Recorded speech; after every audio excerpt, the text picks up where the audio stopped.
Donc on reprend.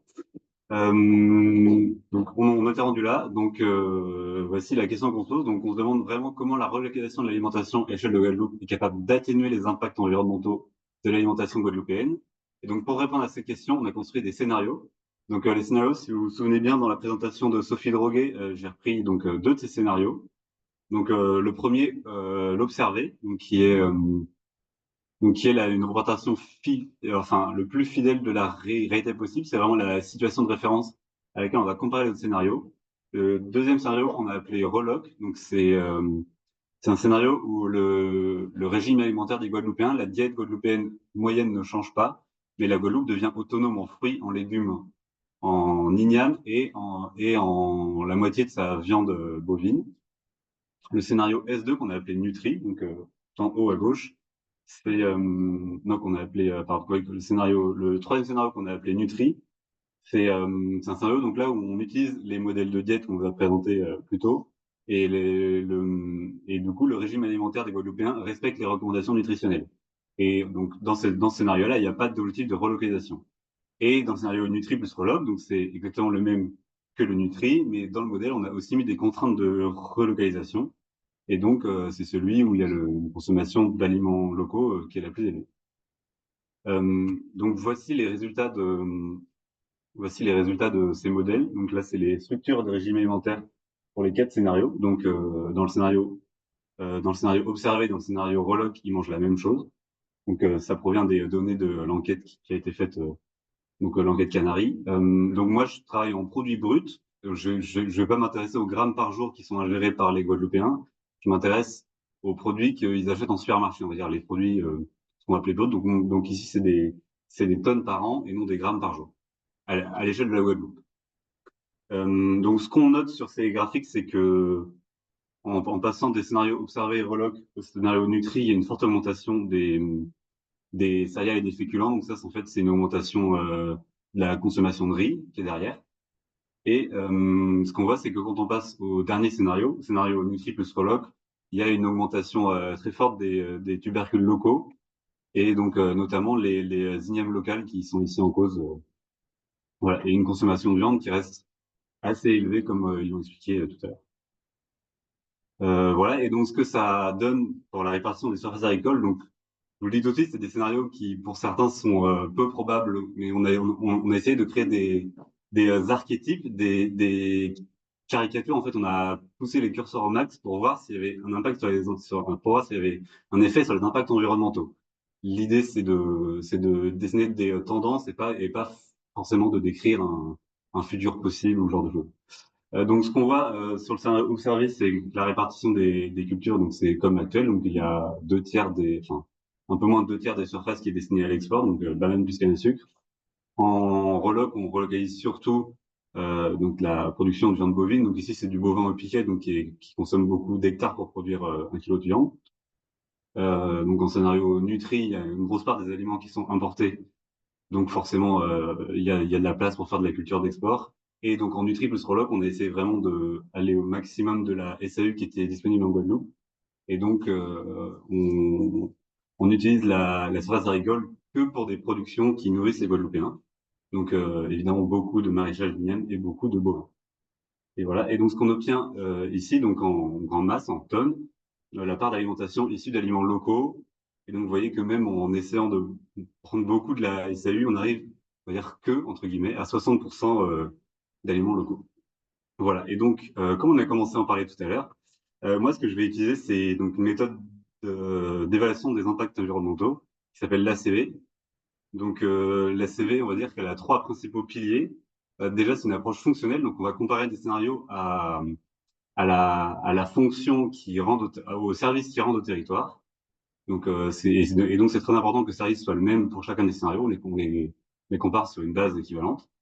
C'est une approche donc on dit systémique, en tout cas de cycle de vie, donc on prend vraiment tout en compte de l'extraction des matières premières pour les engrais jusqu'à la distribution, transformation et la gestion des déchets.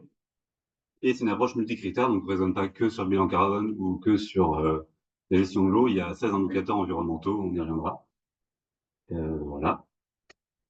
Et donc, grâce à cette méthode et notamment à son approche multicritère, c'est possible d'identifier des transferts de pollution. Donc, par exemple, si on voit qu'en passant d'un scénario à l'autre, il y a une baisse sur les émissions de gaz à effet de serre, il y aura peut-être une augmentation sur un autre. Donc, c'est vraiment en ça que la méthode est intéressante.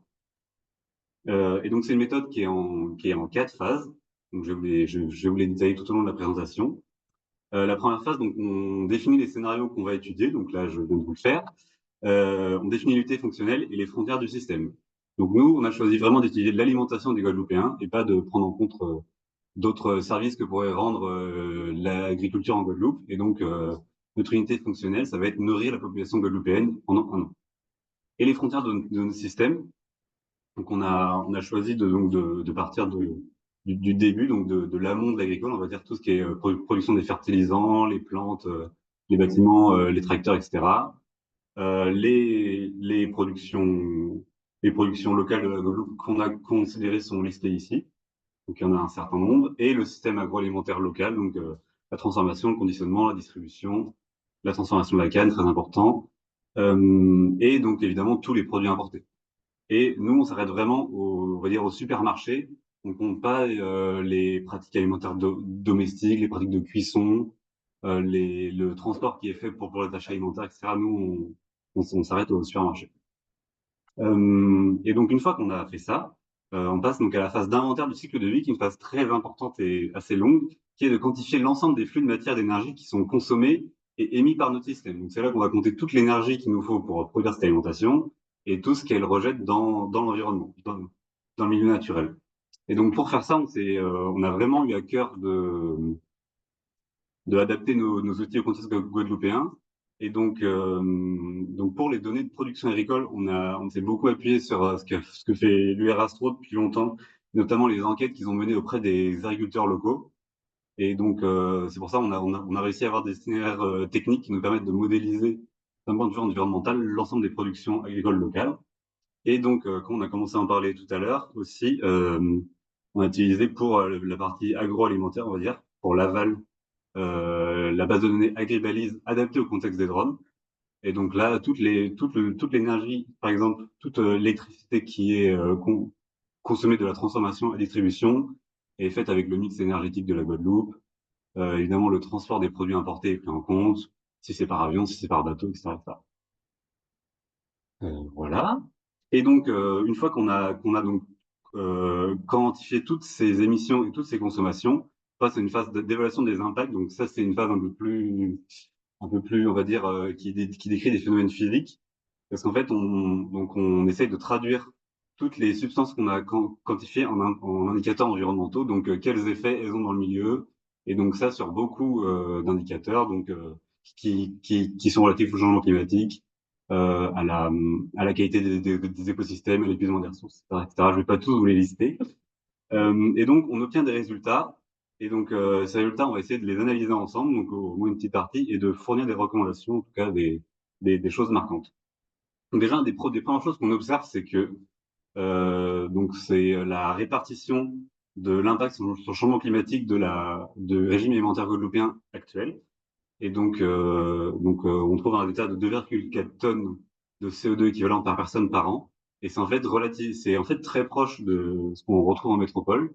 Donc nous, on ne trouve pas un écart significatif entre ces deux impacts. Ce qui est intéressant, c'est le fait que donc évidemment, la production agricole, comme dans beaucoup d'études, c'est la plus contributrice. Et, euh, et les phases de transport et de stockage, par contre, sont assez différentes de ce qu'on trouve en hexagone. Par exemple, ici, la phase de transport, elle est un peu plus grande en proportion que pour l'Hexagone. C'est notamment dû au transport, notamment dû au transport en avion. C'est pas à vous que je vais l'apprendre. Et la phase de stockage, transformation, distribution, c'est lié au fait que le mix énergétique en Guadeloupe est plus carboné, notamment par l'utilisation de fioul pour produire de l'électricité. Et donc, c'est pour ça qu'on a ces petites différences. Voilà. Et donc, toujours sur le changement climatique en Guadeloupe, on peut aussi essayer de chercher quels aliments ou d'où vient cet impact. Et donc, là aussi, de façon assez classique, on retrouve des résultats qui sont le fait que la viande et le poisson sont souvent les aliments les plus contributeurs à l'impact sur le changement climatique. Et donc là, on retrouve très bien bœuf, poulet, porc et le poisson, donc le vivano importé, qui représente en fait une grande partie des impacts sur le changement climatique de la diète observée. Et en fait, donc maintenant, on va passer à la partie de comparaison des scénarios. Et donc là, je vous ai mis l'impact sur le changement climatique des 4 scénarios. Donc, c'est quand même assez marquant de remarquer, c'est que c'est des scénarios qu'on a décrits comme très contrastés, en fait, où les alimentations sont différentes, la répartition de la SCI en Guadeloupe est très différente, et on arrive quand même sur les mêmes impacts sur le changement climatique. Notamment, donc ça, il y a beaucoup de facteurs, on pourrait en parler assez longuement, mais il y a notamment un facteur qui est le fait que la viande et le poisson restent les principaux contributeurs à l'impact. Et donc, dans tous les scénarios, on mange soit, soit des quantités importantes de viande, soit de poisson. Donc, forcément, on retrouve et on regarde des impacts sur le climatique qui sont équivalents. Alors maintenant, on va passer à la partie multicritère de la l'ACV, parce que là, on s'est concentré sur le changement climatique, donc sur les émissions de gaz à effet de serre.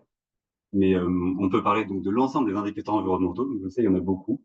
Je vais pas tous vous les décrire, on va en écrire quelques-uns après. Juste remarquer que le scénario observé est souvent le plus impactant, donc sur 9 des 16 indicateurs, même si souvent ça se joue à pas grand-chose, comme vous le voyez. Le scénario Nutri, donc scénario donc le scénario Nutri il est commis sur 4. Donc voilà, donc par exemple, on peut remarquer qu'il est très haut sur l'utilisation de l'eau, donc qui est le premier entouré. Et donc ça, par exemple, ça peut s'expliquer par le fait que dans ce scénario, il y a une grosse consommation de riz. Et en fait, le riz est très gourmand en irrigation, et notamment en Inde, où il y a une consommation assez énorme d'eau.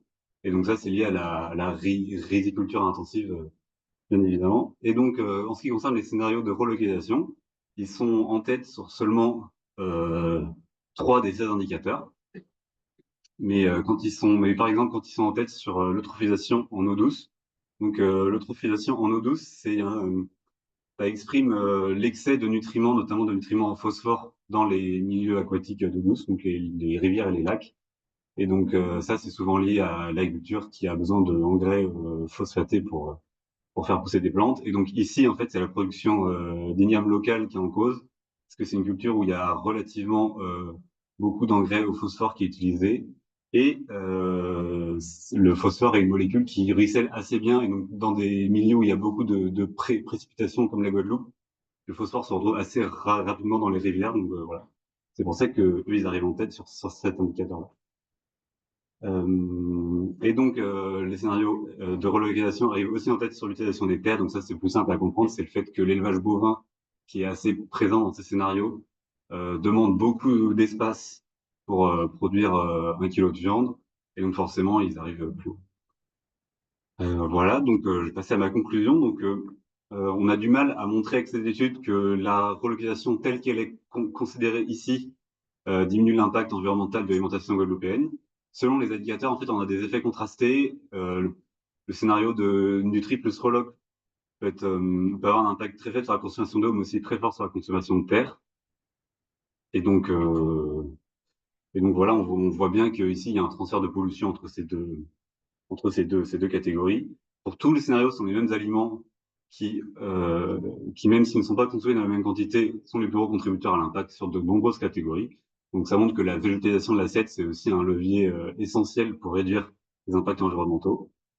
Ceci étant, la relocalisation concerne ici que les productions déjà présentes en Guadeloupe. Donc c'est évident qu'introduire de nouvelles cultures comme des protéines végétales ou des céréales et adopter massivement des pratiques agroécologiques, ça modifierait complètement les résultats. Mais c'est évidemment ce qu'essaie de montrer donc l'URAS3 avec la ferme Caro Smart. Et néanmoins, il est important de noter que ici, on considère que la fonction nourricière du territoire, alors qu'en fait, un système alimentaire, ça a beaucoup d'autres fonctions, notamment économiques, sur l'emploi, sur l'énergie, sur les amendements agricoles. C'est aussi une fonction qui est culturelle, si on veut. Et donc, dans la suite de ce travail, on aimerait bien prendre en compte différents de ces services du système alimentaire pour évaluer leurs impacts à l'aune des services qu'ils rendent aux Guadeloupéens et Guadeloupéennes. Et aussi, dans le site de ce travail, on essaiera d'évaluer donc la compétition sur l'usage des terres et les cultures d'exportation, et notamment des choses qu'on n'a pas du tout faites ici, qui sont très importantes, c'est la prise en compte des terres qui ont de la chlordécone, ou la prise en compte de main-d'œuvre, de la quantité de main-d'œuvre agricole, parce que si on relocalise, il y aura aussi besoin de notamment beaucoup de main-d'œuvre sur l'igname ou sur le maraîchage. Donc voilà, c'est des travaux qui sont encore en cours. Merci.